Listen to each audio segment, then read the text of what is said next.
Masquera saying Zimbabwe, welcome to our channel Zim Confessions and Deep Secrets. Kana kari kikutanka kukuya paneno channel, please don't forget to subscribe. Kana uchingwa gara unga subscriber. Don't forget to comment and share this video. Nasi mure Zimbabwe takuigirai nyaya buritswa the news works you yabuda ichiti receive intel yekuti the military yapa pressure President Mnangagwa kuti vawanikwe vachiretire. So zvanzi the military mushure mekunge yakasideline na vaMnangagwa my elections at 2023 vachitungamidza faz pamberi hanzi the military ainofara nazvo. So hanzi they are saying they are going to make sure kuti they take over the succession procedure next term, since that's why vasanyatwe vakatola the military inotonga and it will make sure kuti Zanu PF haive pachigaro reZimbabwe, and as it they have already decided who is going to succeed President Mnangagwa. Vabuda on their X yando the news works vachitola vachiti hashtag military pressures Mnangagwa to retire. Systematic gradual military pressure and internal Zanu PF succession maneuvers after last year's general elections, in which the army was sidelined, forced President Mnangagwa's hand into making yesterday's unexpected public announcement that he will retire in 2028 in line with the national constitution. The newsworks has been told.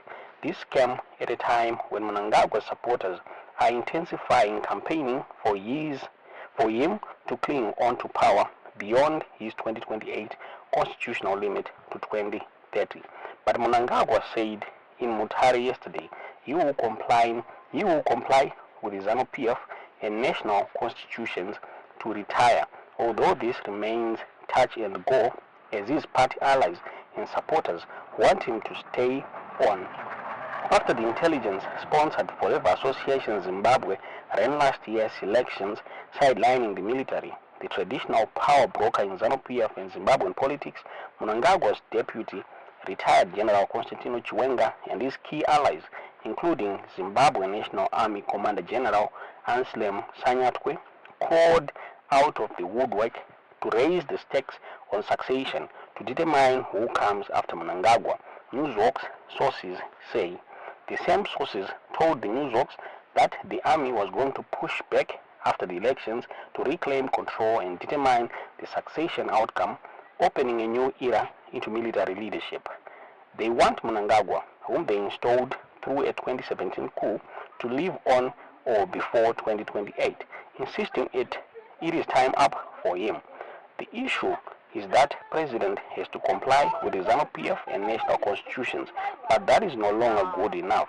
He needs to go on or before 2028, preferably before, given current economic hardships and that youths are becoming impatient, especially in the face of mass unemployment, corruption, and many problems the country faces. The situation in Kenya is a good lesson for us. Zimbabwe needs a new leader and a new deal. Things have not changed under the incumbent. A top military leader told the newsworks in a detailed briefing last night. Even those in the security sector who helped to install the president are deeply unhappy with the situation and state of the nation. Things have to change, of course, from inside, not these opposition things. This situation is increasingly fueling the disguised political Brinkmanship between Mnangagwa and Chiwenga. Mnangagwa, who fancies himself as Mutapa, a reference to historical Shona kings, was supposed to have left in 2023 in terms of their coup deal, but hung on to power, which he now wanted to extend further through a third term or another backdoor political deal until the army stepped in. Sanyatwe, who fiercely loyal to Chiwenga, is now restoring the army's role and grip on politics, looking forward to 2028, where commanding voting will be used to ensure Zanu PF rules forever under a new leader and more anticipated military successors, the real plan for the army.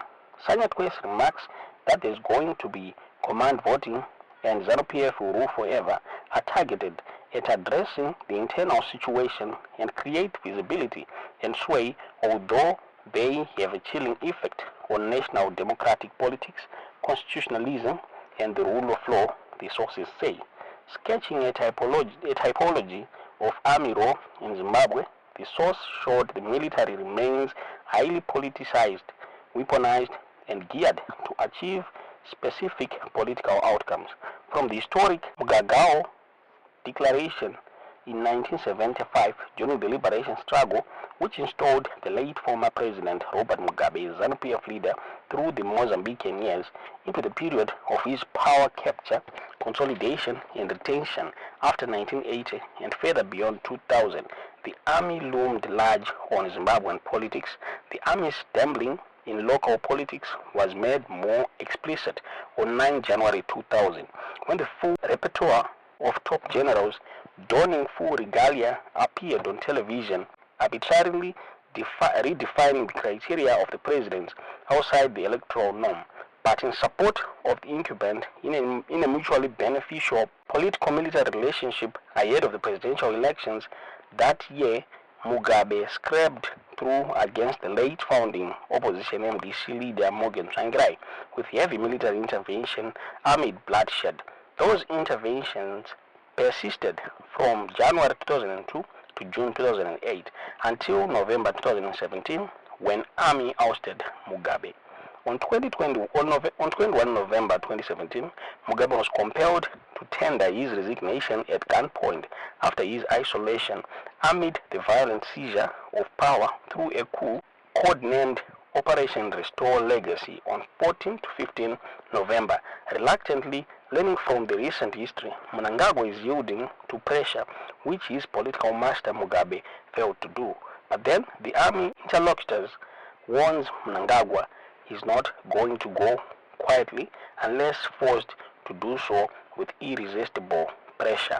Though those are what the news works, but Zimbabwe since the military is now pushing for the retirement of President Emerson Mnangagwa, since that's the reason why vakabuda vachiadresa vanhu pamutare vachitaura ivo vachiti he is going to retire after second term muri Zimbabwe. Tingazomuona sei nyaya iyi? Tiudzewo zvamuri kufunga pamusoro penyaya iyi mucomment section.